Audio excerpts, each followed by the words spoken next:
Oiê, meu nome é Sabrina BT e nós estamos no nosso dia 156 da jornada Leia a Bíblia inteira em um ano comigo. Hoje vamos ler os últimos capítulos de Jó, capítulos de número 40, 41 e 42. Então, se você ainda não é inscrito, se inscreve aqui no canal, deixe seu like e compartilhe essa playlist com os seus amigos. Vamos ler então os nossos capítulos de hoje. Capítulo de número 40 vai dizer assim: será que alguém que usa de censura poderá discutir com o Todo-Poderoso? Que resposta a isso responda a isso aquele que critica a Deus? Então Jó respondeu ao Senhor e disse: sou indigno, que te responderia eu?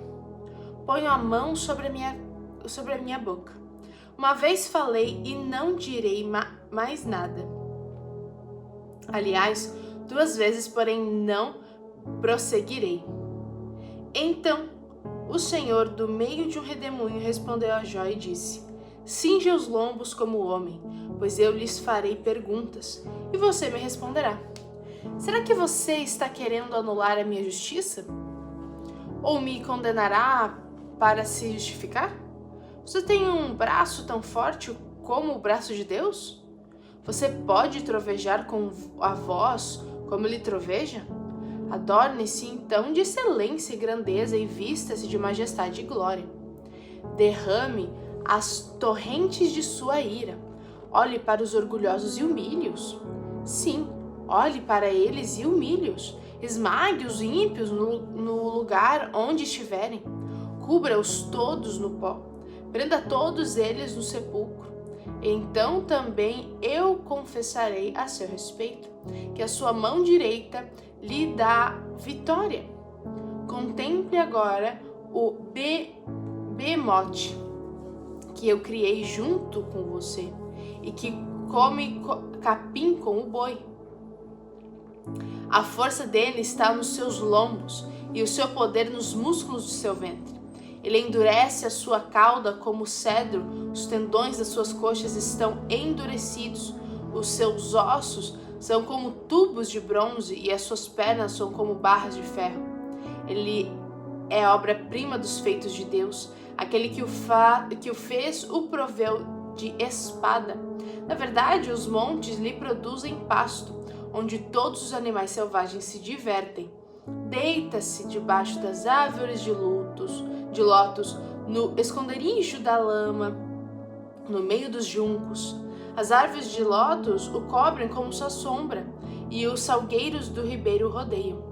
Se um rio transborda, ele não se apressa, fica tranquilo, mesmo que o Jordão se levante até a sua boca.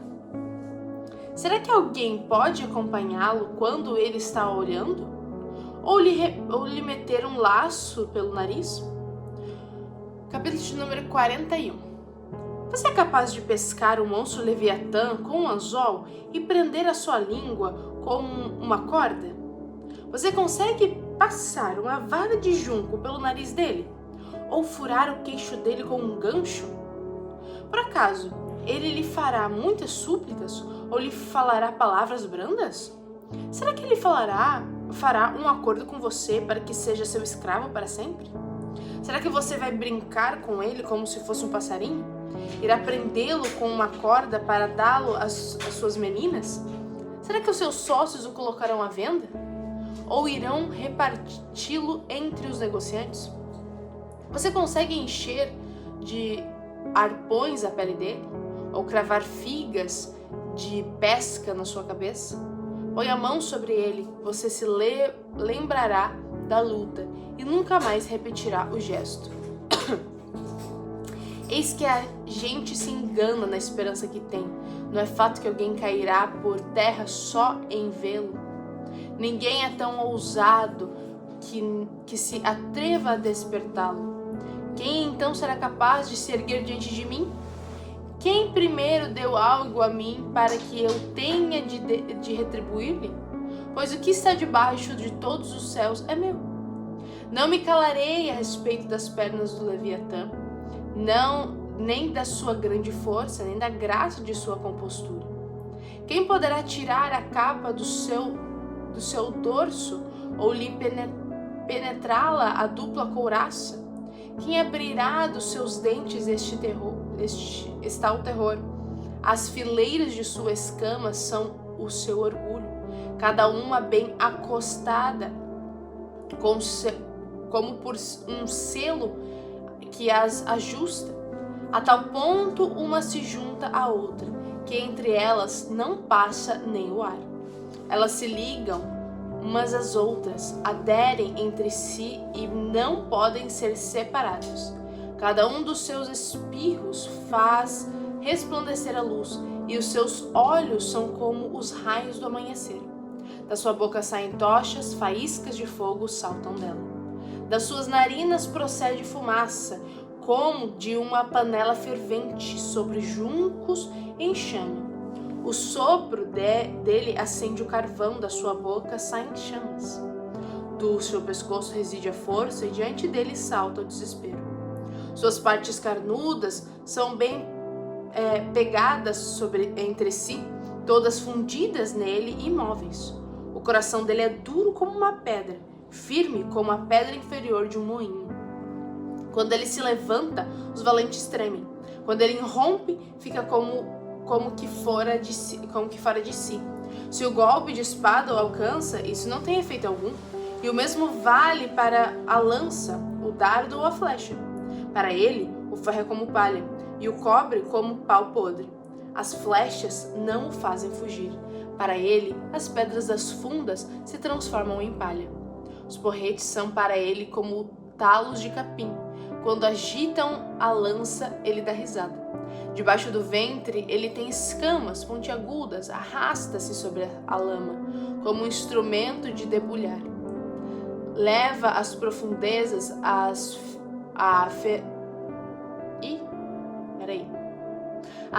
Leva as profundezas a ferver como panela. Torna o mar como caldeira de ungento. Deve ser isso. Deixa atrás de si um sulco luminoso, como se o abismo tivesse uma cabeleira branca. Na terra não há ninguém como ele, pois foi feito para nunca ter medo. O Leviatã olha com desprezo tudo que é alto, é rei sobre todos os orgulhosos. E agora, o último capítulo de Jó, capítulo de número 42. Então Jó responde ao Senhor e disse: Bem sei que tudo podes, e nenhum dos teus planos pode ser frustrado. Tu perguntas: quem é este que sem conhecimento encobre os meus planos? Na verdade, falei do que eu não entendia, coisas que são maravilhosas demais para mim, coisas que eu não conhecia. Disseste: escute, porque eu vou falar. Farei perguntas e você me responderá. Eu te conhecia só de ouvir, mas agora os meus olhos te veem. Por isso me abomino e me arrependo no pó e na cinza. Depois que o Senhor falou estas palavras a Jó, o Senhor disse também a Elifaz, o temanita. Agora vem a palavra de Deus a esses belíssimos amigos de Jó. Vamos ver o que ele fala? Vamos lá. A minha ira se acendeu contra você e contra os seus 2 amigos, porque vocês não falaram a meu respeito, o que é reto, como o meu servo Jó falou. Agora peguem 7 novilhos e 7 carneiros e vão até o meu servo Jó e ofereçam holocausto em favor de vocês. O meu servo Jó orará por vocês e eu aceitarei a intercessão dele, para que eu não os trate segundo a falta de juízo de vocês. Que interessante. Deus está até falando que não é nem aplicando uma questão de justiça, mas para que ele não trate segundo a falta de juízo deles mesmos, né? Então, usando a mesma régua, a mesma medida deles, a falta de noção deles, né? Porque vocês não falaram a meu respeito o que é reto, como o meu servo Jó falou. Então Elifaz o temanita, Bildade o suíta e Zofar o naamatita foram e fizeram o que o Senhor lhes havia ordenado, e o Senhor aceitou a oração de Jó. O Senhor restaurou a sorte de Jó, quando este orou pelos seus amigos, e o Senhor lhe deu o dobro de tudo que tinha tido antes. Então vieram a ele todos os seus irmãos, todas as suas irmãs e todos os que haviam conhecido antes. E comeram com ele em sua casa, e se condoeram dele, e consolaram por todo o mal que o Senhor tinha enviado sobre ele, e cada um lhe deu dinheiro e um anel de ouro. O Senhor abençoou o último estado de Jó mais do que o primeiro. Ele veio a ter 14.000 ovelhas, 6.000 camelos, 1.000 juntas de bois e 1.000 jumentas. Também teve outros 7 filhos e 3 filhas. A primeira filha deu o nome de Gemima, a segunda chamou de Kézia e a terceira Queren Apuk. Em toda aquela terra não havia mulheres tão bonitas como as filhas de Jó. O seu pai lhes deu herança entre seus irmãos. Depois disso, Jó viveu mais 140 anos e viu seus filhos e os filhos dos seus filhos até a 4ª geração. E assim, Jó morreu após uma longa velhice. E assim termina o livro de Jó. E aí, o que vocês acharam, hein?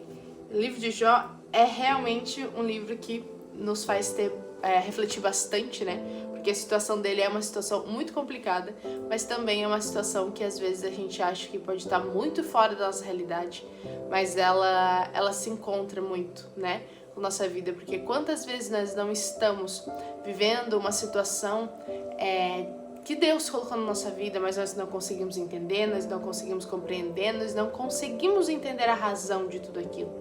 E aí nós tentamos, né, maquinar com o nosso conhecimento humano, né, qual seria a razão de tudo aquilo. E às vezes a gente acaba fazendo questionamentos que são questionamentos que vão nos levar não a um coração, a uma mente que seja ensinável pelo Senhor, mas justamente que a gente comece a murmurar, que a gente comece a pensar de uma forma ingrata sobre tudo isso, né? E até às vezes em forma de cobrança, né? Nossa, mas Senhor, eu te servi tanto tempo, eu faço tanto tempo isso na tua obra. E aí às vezes a gente acaba, né, fazendo esse tipo de questionamento que é quase praticamente uma afronta, né? Então, mas isso também faz a gente lembrar que essa realidade ela faz parte da nossa vida, né?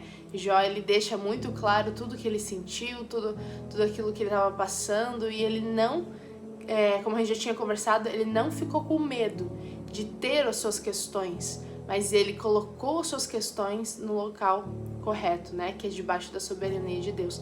Então, que a gente possa aprender com o livro de Jó, que a gente tem que, né, estar atento a essas coisas, porque o Senhor nos faz passar por algumas questões que são para o nosso aprendizado, mas a gente tem que, neste processo de passar as situações, nós devemos colocar os nossos questionamentos, nossas dúvidas, nossas angústias debaixo da soberania dele, para que nós possamos aprender mais dele e ter um coração ensinável. Essa é uma das lições enriquecedoras que a gente pode aprender com o livro de Jó.